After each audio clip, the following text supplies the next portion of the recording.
they fall into the Ash Trap? Do they elect instead? It is going to be the Lissandra consideration instead. Does kind of go against what Zeker has been good at, which makes me less excited as Gragas for Zeker, so that's still melee, and they are going to take away the Gnar. So Gragas should be able to survive at least into LeBlanc, but this is not quite as inspiring as what I had in mind. No, I know.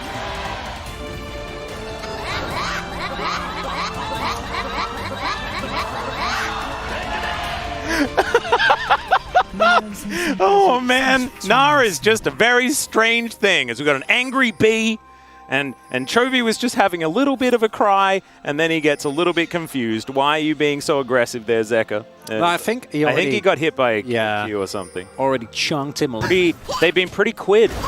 They've been, they haven't been that great because they're missing specifically this player Peanut now on the top half of the map. Yeah, Kingen trying to charge up that Gnar as the all-out does come through. There's the hop from Kingen. Clid's going to turn up, and it's a disaster for Gen G. Or is it? Let's see what they can do. There's the Gnar into the wall. The Wallop's going to come down to follow it up. Peanut should be dying as Doran's actually kind of popping off. Clid's going to need to find the permafrost, and he does. Peanut's the one to escape. Clid throws out the happy bee. And Hunt, oh man, look at you. What? How are your hands? Chronicler Early Ocean, you get 3 plates on your Aphelios, who, by the way, if he is going down to like one minion on a call again, I will lose it. Well, there are 14 left before he gets that. He's going to get 5 from this wave. It's going to have to be it's going to be 6. Oh, and I think the next wave is a cannon. Really, yeah. Amount of aggressive pressure that I expect CHOVY to have into a team that, like, how do you actually deal with CHOVY jumping in? It's tough as, oh no. Just going to wander into a hook here. Nice play there from Delight as well, as Life going to be told to cease trying to escape. And he will, as that is the Life that we saw first couple of games. His 4th turret collected. Let's have a look at this. Look at how relaxed he is as well. And then gets the cancel on the grand entrance.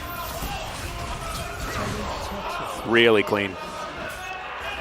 Turret getting plates. And now we do have the...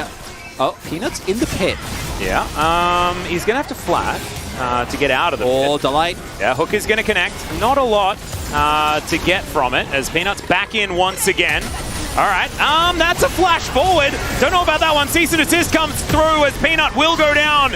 And now the Lantern can be taken by Doran. CHOVY dives on in, trying to get some poke damage down as we even out the Dragons. Oh, Orcs, what have you done? Actually just the least valuable Drakes in this game. I also have no idea what just happened there and why they is actually fairly beefy as... Oh, Clid and Kingen. All right, they're looking for it. Glacial Prison comes down. The grand entrance going to be flayed very nicely, and the hook comes through for the Wallop. He's going to connect onto Peanut. And there's not a whole lot that Gen G can do about it. Great pick from Hanwha. Boomerangs as Doran is going to get hypered once again. There's a flash forward from Clid as they get a teleport as Zeker is coming into the mid lane as they know what they want. And it's not Zeker to be hooked. As Cask comes on through and Zeker is dead. Paze is going to be able to lock that one down as Viper starting to pop off in the fight as well. Collects himself 1 kill, but now has to try and navigate 4 people. It's not going to work out as Clid is also going to go down. And Gen G fighting around Paze, looking so much better. He's sitting on, but he's been sitting on these double rods for a fair amount of time. And if he's 16 and he has Rabas, while Paze also just finished his Lord Doms, that's a big spike. I don't think you get to fight for Nash. He is very far off of 16, so I don't think he'll hit that. But even just getting death cap will be humongous here.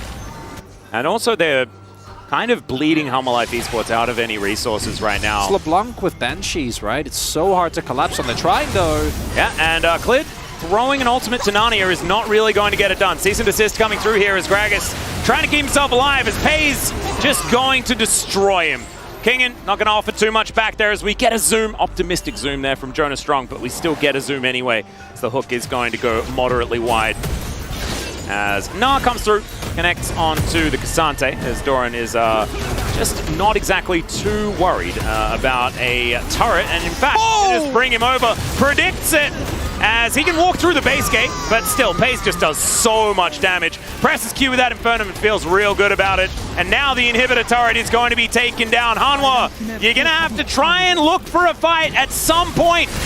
And needs to be while you have players that are alive.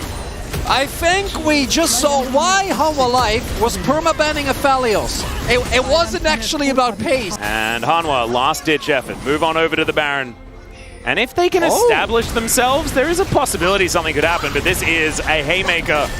It's a Hail Mary, all or nothing here. Yeah, CHOVY still has that Banshees as Moonlight Vigil connects. Are they tanky enough? Pace just dives forward. He's burning down, and Viper will secure the kill. It's a zoning Gnar ultimate, and Viper is now dead. Great knockups are going to come in, but CHOVY is still alive, and no one is touching him. He can just do whatever he wants. Life is hiding as best he can. It's a horror movie for this Rakan as CHOVY is just walking past him. He'll connect the chains, and goodbye Life. He says, oh, I missed you, buddy, from last year, but I'm sorry, I'm going to have to put you in the death chamber for a while I win this game. And that is going to be it here. Gen G, yeah, they dropped game number 3, but game number 4, back to your regularly scheduled programming. Completely decimating Hanwha Life here in this final game, Atlas. Obliteration once again, and this time it was back to how they won the first 2 games, and that was with a better game plan. As Viper going to be taken out, he does take delight with him, and this is not the end for Hanwha Life Esports. They will be now down in the lower bracket to face off against KT next week. And maybe that is where we will see the Hanwha Life we saw in the series against D+. But today, Gen G, it took a Pantheon support for them to lose. And it wasn't Hanwha's. Really incredibly well performed here. I think this final game in particular really solidifying kind of the overall tale of this series. It's a Delight, it's a Pace, who gets so much resources from